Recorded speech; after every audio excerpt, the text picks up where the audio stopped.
दो दिलों की नन्ही दास्तां सीजन 2 भाग 20। डाइनिंग टेबल पर सबने खाना खा लिया था। काजल भाभी और आशी ने बर्तन समेट दिए थे। घर की हलचल अब थम चुकी थी। कियारा सो चुकी थी और बाकी सब अपने अपने कमरों में। किचन की सफाई करते करते आशी ने देखा बालकनी का दरवाज़ा खुला है और कोई वहां खड़ा है। धीरे धीरे चलते हुए वो बालकनी तक आती है। बालकनी में हल्की ठंडी हवा चल रही थी। बारिश थम चुकी थी, पर फिजा में नमी अब भी थी। अनिरुद्ध रेलिंग के पास खड़ा था, दोनों हाथों से मग थामे हुए। हल्की भाप निकल रही थी, शायद अदरक वाली चाय। आशी थोड़ी हिचकिचाहट के साथ बोली, आप अब तक जाग रहे हैं? अनिरुद्ध ने बिना देखे जवाब दिया। नींद से ज्यादा सोच भारी होता है तो नींद आनी बंद हो जाती है। वैसे चाय अच्छी बनी है। आशी चुप रही, फिर खुद को थोड़ी हिम्मत देती हुई आगे बढ़ी। काजल भाभी कह रही थी, आप रात में कभी कभी पीते हैं। अनिरुद्ध उसकी तरफ देखता है। उसकी आंखों में थकावट थी, लेकिन उस थकान में कोई शिकायत नहीं, बस सवाल थे। और तुमने कैसे जान लिया कि मुझे चाय की जरूरत है? आशी हल्की मुस्कान के साथ बोली, जैसे आपको ये पता चल जाता है कि मैं थक गई हूँ, उदास हूँ। अनिरुद्ध उसकी बात पर कुछ पल चुप रहता है, फिर धीमे से बोलता है, आज कियारा बहुत खुश थी तुम्हारे साथ।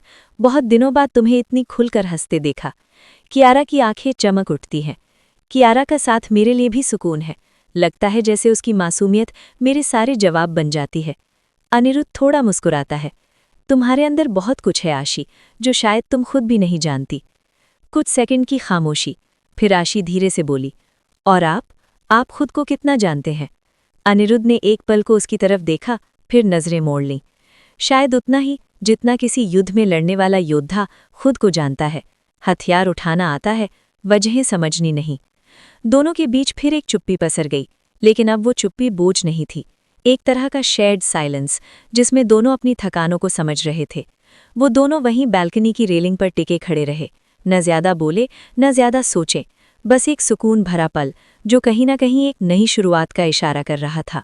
कुछ दिन ऐसे ही बीत रहे थे। अनिरुद्ध और आशी अब काफी हद तक एक दूसरे की खामोशियों को समझने लगे थे। आज ड्राइंग रूम की सजावट थोड़ी अलग थी। फ्लावर वास नए गुलाबों से सजे हैं। दीवारों पर हल्के फेरी लाइट्स टिमटिमा रहे हैं। टेबल पर सूट का बॉक्स, चमकते बटन और टाई रखी है। काजल भाभी फोन पर किसी से बात करते हुए अंदर आती हैं। हाँ, सब टाइम पर आ जाना। आज तो हमारा अनी अवार्ड ले रहा है। हाँ, लाइव टेलीकास्ट भी होगा। उधर सीढ़ियों से धीरे धीरे आशी नीचे उतरती है। हल्के नीले रंग की सलवार सूट में, चेहरे पर हल्की थकावट और भावों में कुछ अनकहा। काजल भाभी उसे देखकर मुस्कुराती हैं। आशी, तुम अभी तक रेडी नहीं हुई? सब लोग आधे घंटे में निकलने वाले हैं। आशी सिर हिलाते हुए धीमे से मुस्कुराती है। बस भाभी, तैयार हो जाऊंगी। तभी पीछे से कियारा भागती हुई आती है। चाची, आज चाचू को ट्रॉफी मिलने वाली है ना? मैं उनके साथ स्टेज पे जाऊंगी। आशी उसकी मासूमियत पर मुस्कुरा देती है। जरूर, पर पहले आप अपनी हेयरबैंड पहनिए, तभी चाचू आपको साथ लेकर जाएंगे। तभी ऊपर से अनिरुद्ध की आवाज़ आती है, क्यों? आओ जरा, मुझे मेरी टाई सिलेक्ट करने में हेल्प करो। कियारा खुशी से उछलती है, आ रही हूँ चाचू। वो सीढ़ियाँ चढ़कर चली जाती है। आशी की निगाहें अनिरुद्ध की ओर पल भर को उठती हैं। उसे तैयार होते हुए देखती है। सिल्क की ब्लैक शर्ट, हाथ में टाई, लेकिन चेहरे पर हल्का तनाव। उषा जी धीरे से पूजा की थाली लेकर बाहर आती हैं। सब लोग खड़े हो जाते हैं। काजल भाभी बोली, मम्मी, आज तो अनिरुद्ध का बहुत बड़ा दिन है। आपकी आरती के बिना कैसे जाएगा? उषा जी चुपचाप आगे आती हैं। अनिरुद्ध अब नीचे आ चुका है, पूरी तरह तैयार, शाही ठाठ, लेकिन आंखों में माँ की आरती की तलाश। उषा जी उसकी आरती उतारती हैं, लेकिन कुछ कहती नहीं। अनिरुद्ध धीमे स्वर में कहता है, आज मैं जो भी हूँ उसमें आपका बहुत बड़ा हाथ है मॉम। उषा जी थाली लेकर पीछे हटती हैं, बिना कुछ बोले।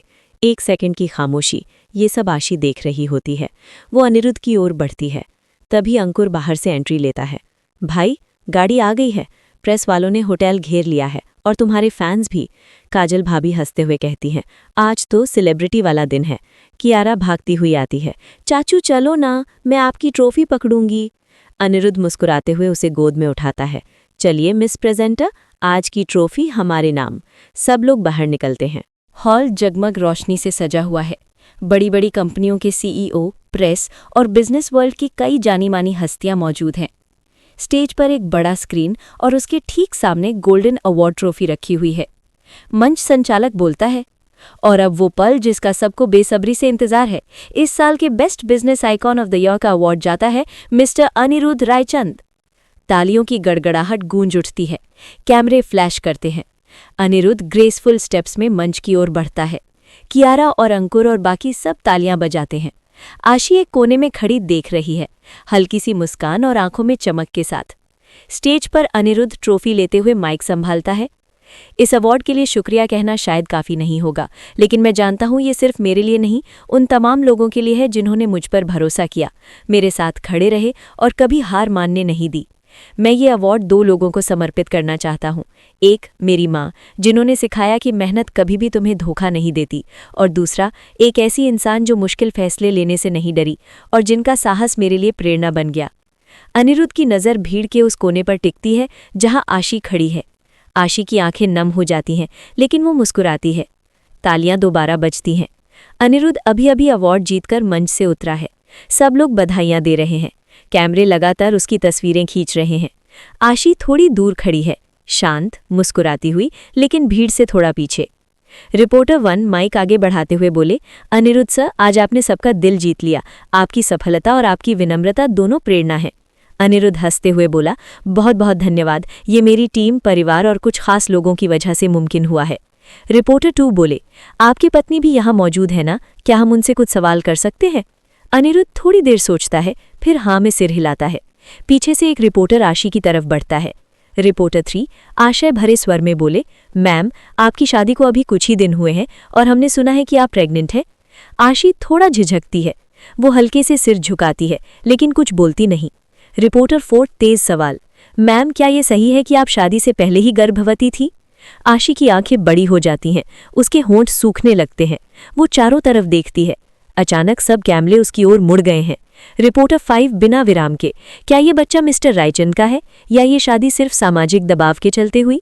रिपोर्टर 6 थोड़ा तंज में, क्या आपको नहीं लगता है कि आपकी वजह से मिस्टर रायचंद की इमेज को नुकसान नहीं हुआ?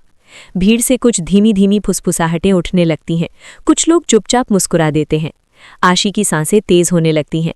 उसके कानों में शब्द गूंजने लगते हैं, शादी से पहले गर्भवती, इमेज खराब, बच्चा किसका है? उसकी आंखों में आंसू झलक आते हैं, हाथ कांपने लगते हैं, गला सूख जाता है। वो जवाब देना चाहती है पर शब्द नहीं निकलते। कदम पीछे हटने लगते हैं। आशी धीरे से खुद से बोली, मुझे यहाँ नहीं होना चाहिए था। वो मुड़कर जाने लगती है, तभी भीड़ चीरते हुए अनिरुद्ध तेजी से उसकी ओर बढ़ता है।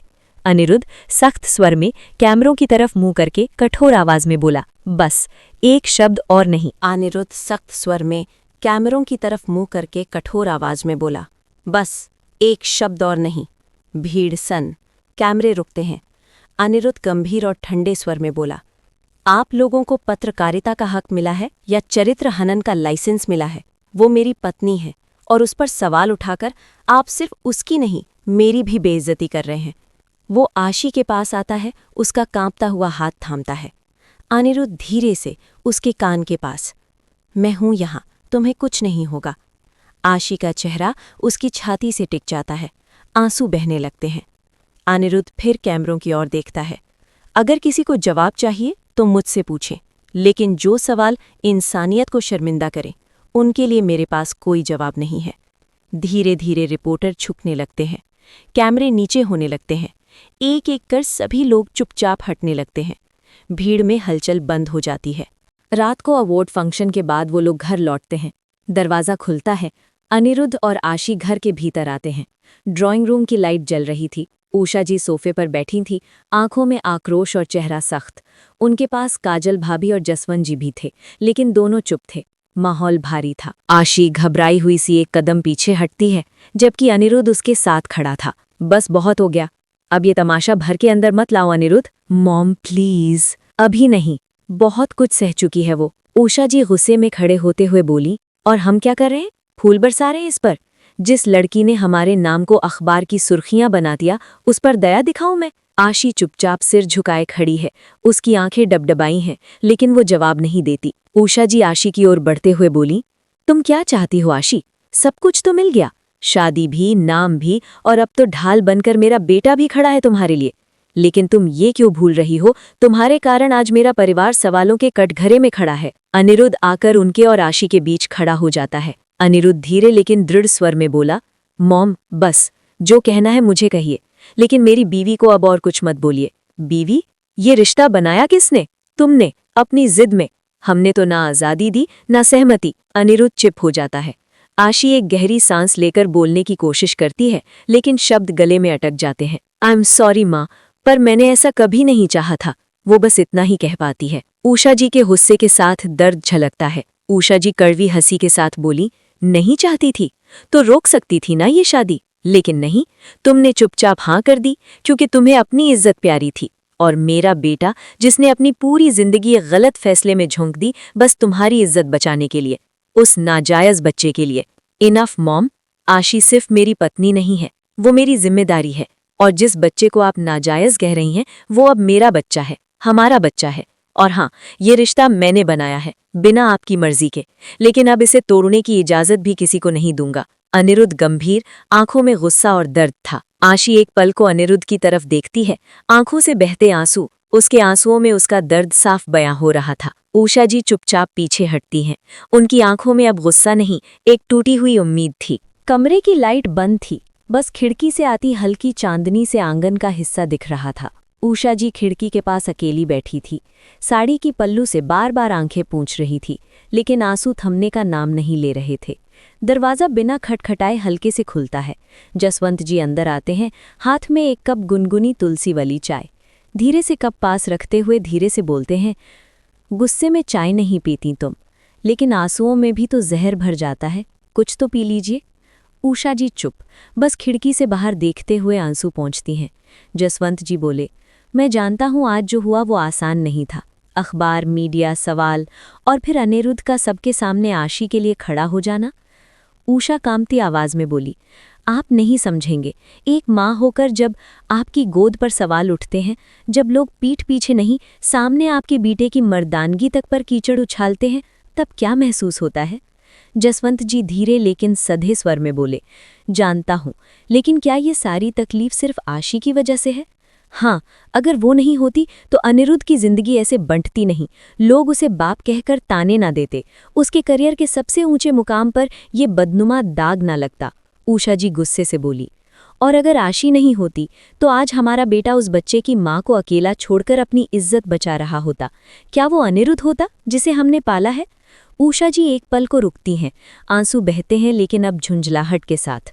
अनिरुद्ध को उस मुकाम तक पहुंचाने में मैंने कितने त्याग दिए, कितने सालों तक अपने बच्चे से दूर रही, और उसने बिना हमारी मंजूरी के, बिना कुछ सोचे एक लड़की को अपना नाम दे दिया जिसे लेकर पूरा समाज सवाल कर रहा है। उषा जी बोली।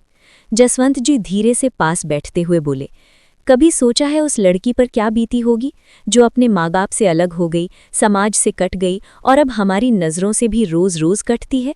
हम अनिरुद्ध को मर्द बनाने में लगे रहे, लेकिन शायद भूल गए कि मर्द वो होता है जो जिम्मेदारी उठाए, और उसने वही किया। पर मैं कैसे स्वीकार करूं, कैसे अपने दिल को समझाऊं कि जो लड़की बिना शादी के माँ बनी वो अब मेरी बहू है और मैं उसे गले लगा लूं?